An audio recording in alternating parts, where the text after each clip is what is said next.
പങ്കിടാം. ഇത് ആദ്യമായിട്ട് എനിക്ക് പറയാനുള്ളത്, ഇത്രയും കൂട്ടങ്ങളിലൂടെ ഒരുക്കിയ പല വീടുകളിൽ ഒരുക്കിയതാണ്. ഒരുക്കിയ എല്ലാവർക്കും പ്രത്യേകം നന്ദി. ഇത് നമ്മളുടെ സമൂഹത്തോട് നിങ്ങൾ ചെയ്യുന്ന ഒരു സേവനമാണ്, നിങ്ങളുടെ സ്നേഹത്തിൻ്റെ അടയാളമാണ്. ഇത് കാണുമ്പോൾ എനിക്ക് വലിയ സന്തോഷമുണ്ട്. നമ്മൾ ഒരുമയുള്ള ഒരു കുടുംബമാണ് എന്ന് ഉള്ളതിൻ്റെ ഒരു തെളിവാണിത്. അതുകൊണ്ട് ചെയ്തവർക്ക് പ്രത്യേകം നന്ദി. ഒന്ന് കൈയടിച്ചത്.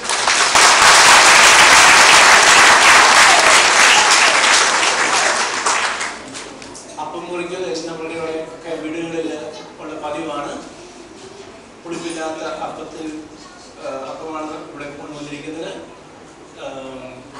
നമ്മളിന്ന് കുർബാനയിൽ കേട്ടതുപോലെ ഇസ്രായേൽ ജനത്തോടു കൂടി നമ്മൾ ഇത് ചെയ്യുന്നു.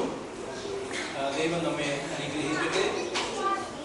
ഇത് ഒരിക്കലും പങ്കുകൊള്ളുന്ന എല്ലാവരെയും ദൈവം ഇപ്പോൾ അനുഗ്രഹിക്കട്ടെ.